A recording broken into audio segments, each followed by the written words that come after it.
Hey, this is Off the Cuff, and I'm Steve from TorahFamily.org.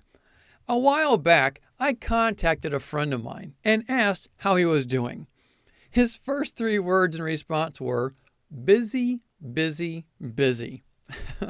I laughed out loud because I could just hear him saying those words. You know, being busy can weigh us down many times.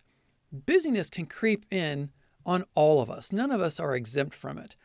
I mean, it can happen before you even really see it coming. The next thing you know, you feel like you're on a merry-go-round and it's just constantly going, but you feel like you're getting nowhere. I hope that makes sense. Sometimes it seems like the only way to get off is to jump. And well, let's face it, that just doesn't seem appealing.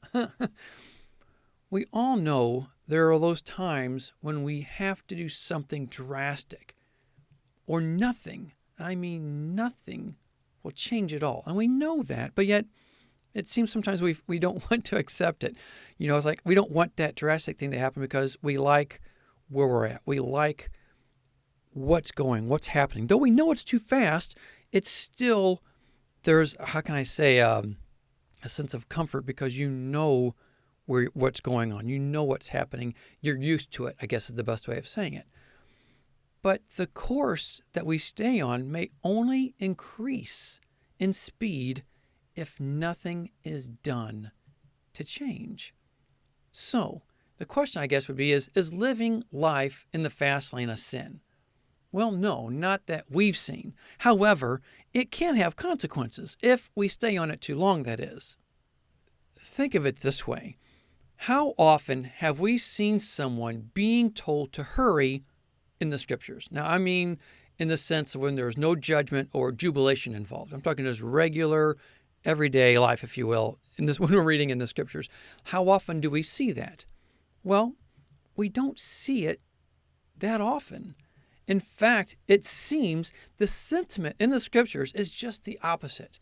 It tells us to be still, to walk, not run, if you will, in some sections. Now, of course, we know there's some verses that say, run the race, if you will. But I'm talking in everyday life, where do we see the instructions to run, to hurry? Again, we don't see it. We live such lives in a fast-paced world that we aren't matching. That if we're not matching the speed of others, well, we feel something's wrong. We feel like, well, they're going fast. We should be going fast too. They're doing all this. Well, we should be doing it too. And it's almost like it's an addiction almost because you got to catch up. You got to keep moving faster. And all of a sudden they feel that same pace. All of a sudden the pace just keeps growing. And it's like, man, when's it going to end? So we're in this world that has this fast-paced society when in reality, it should be just the opposite. Instead of us looking to them, others around us, thinking we should catch up to them, well, it should be just the opposite to where they see us feeling, man, I want to slow down. I want to be like them. Yet because we're moving at this fast pace, it's hard for us to see this. It's hard for us to see the need of slowing down. I remember when our family first started observing and celebrating the Sabbath.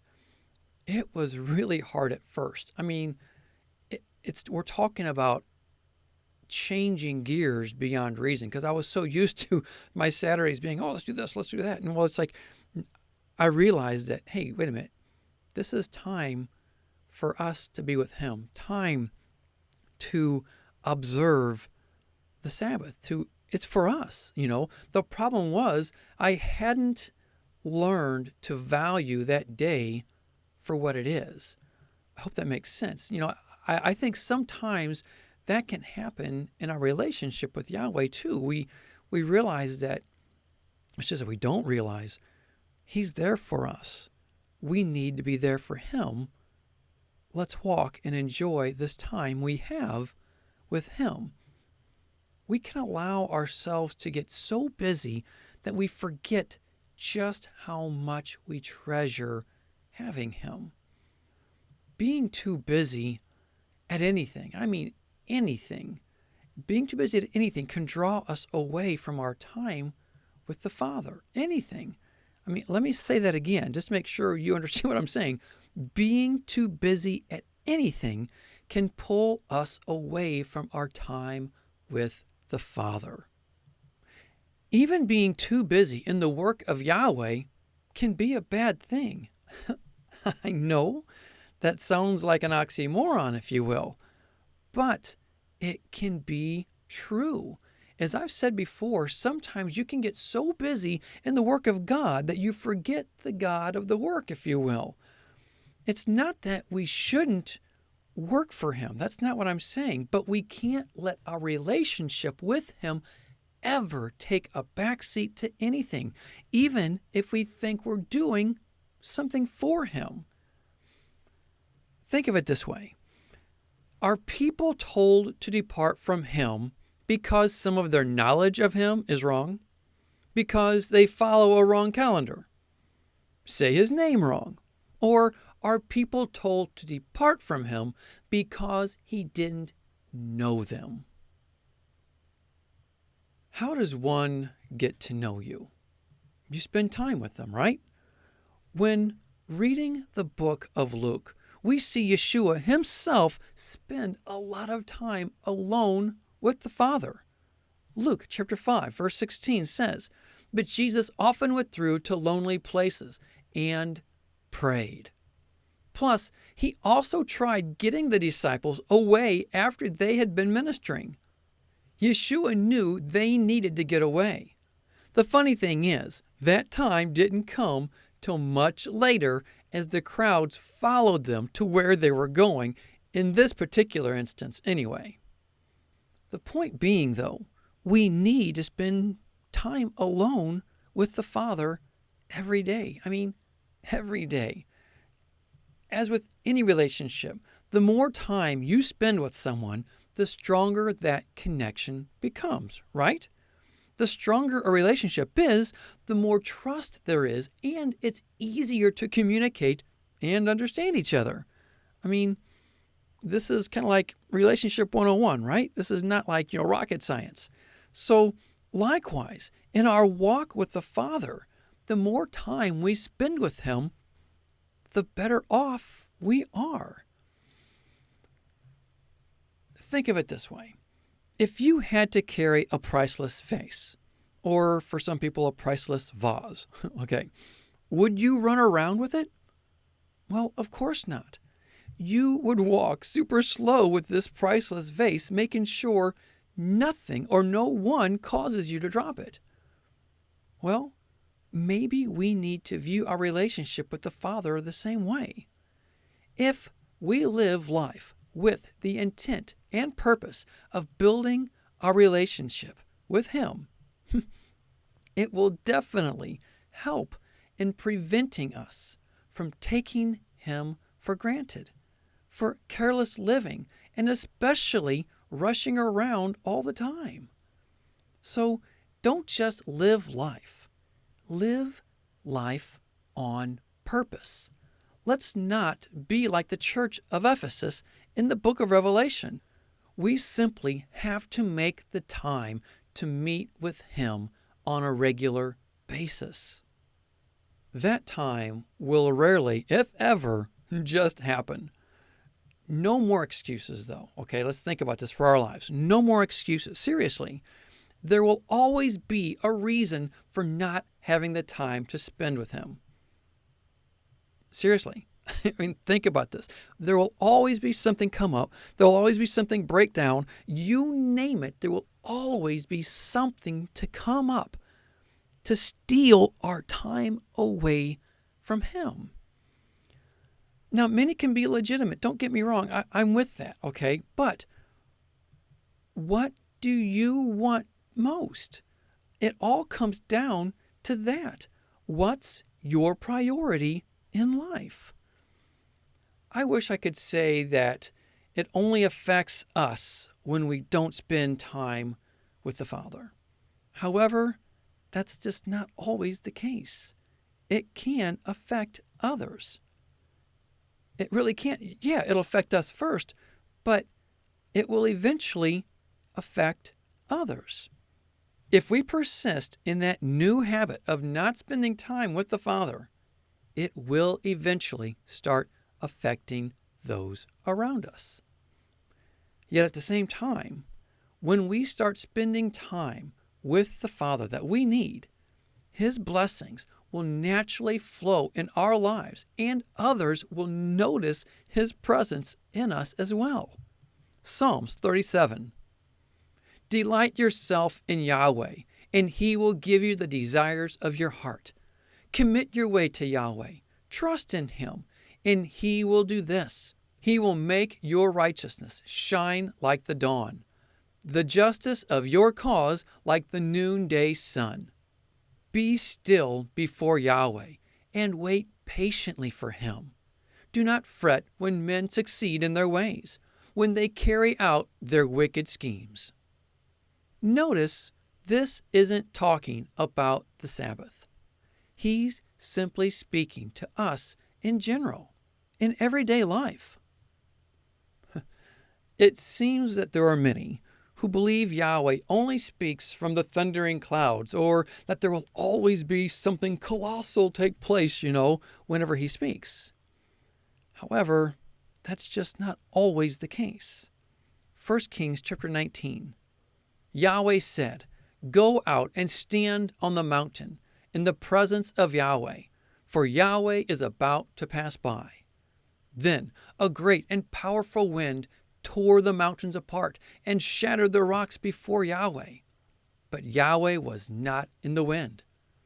After the wind, there was an earthquake, but Yahweh was not in the earthquake.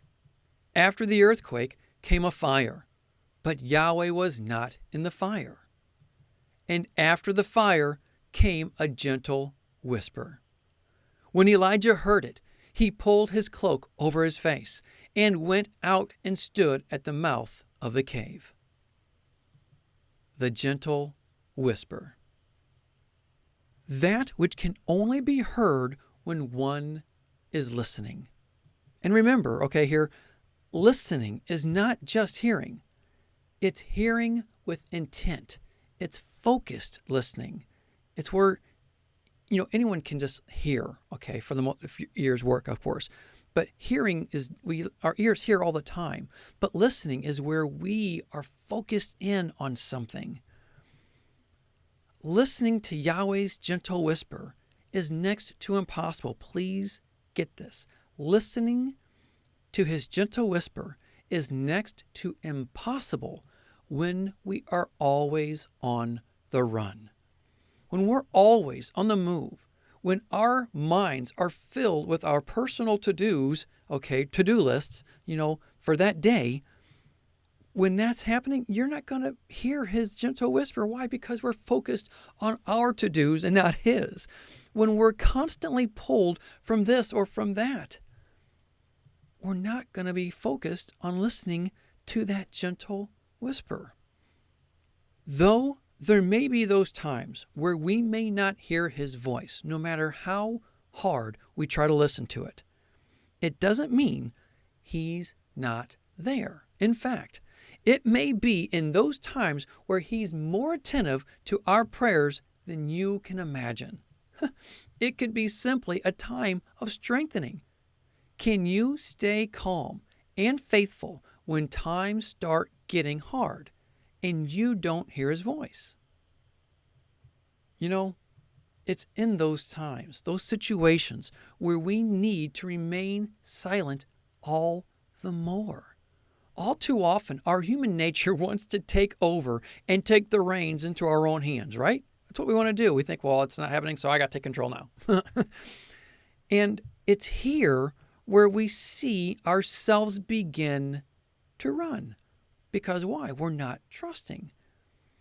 Then, slowly but surely, we find ourselves right back into the rat race that we told ourselves we would never get into again.